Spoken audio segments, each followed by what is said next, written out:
शूर्पणखा का परिचय और रामायण युद्ध।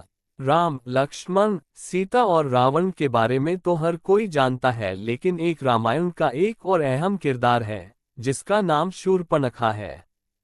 ये सत्य है कि अगर शूर्पणखा ना होती तो रामायण भी नहीं होती, क्योंकि रामायण का पूरा युद्ध लक्ष्मण द्वारा शूर्पणखा की नाक काटे जाने के बाद ही शुरू हुआ था। शूर्पणखा के बारे बहुत कम जानकारी मिलती है। आइए जानते शूर्पणखा से जुड़ी कुछ अनसुनी कहानियों के बारे में। शूर्पणखा की शारीरिक बनावट राक्षस के परिवार की होने की वजह से बहुत भयानक व विशाल शरीर वाली थी। शूर्पणखा को अपना भेष बदल लेने की शक्ति प्राप्त थी।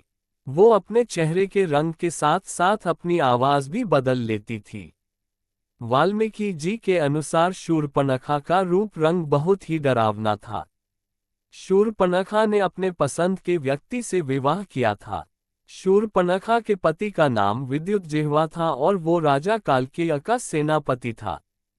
कालकेय के साथ हुए युद्ध में रावण ने विद्युतजिह्वा को मार डाला था। उसका भाई ही उसके दुर्भाग्य का कारण बना।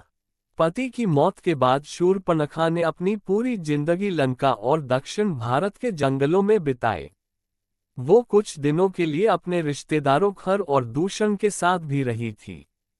कहा जाता है कि शूर्पणखा राम के रूप पर मोहित हो गई थी, लेकिन एक पत्नीव्रता होने की वजह से राम ने उसे लक्ष्मण के पास भेज दिया। लक्ष्मण भी एक पत्नीव्रता थे, इसलिए उन्होंने भी शूर्पणखा को अपनाने से इनकार कर दिया।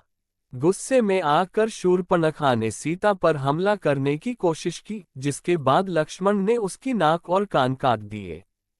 हालांकि एक कहानी ये भी है कि पति के मारे जाने के बाद वो अपने भाई रावण से बदला लेना चाहती थी, लेकिन उसे रावण की शक्तियों का एहसास था।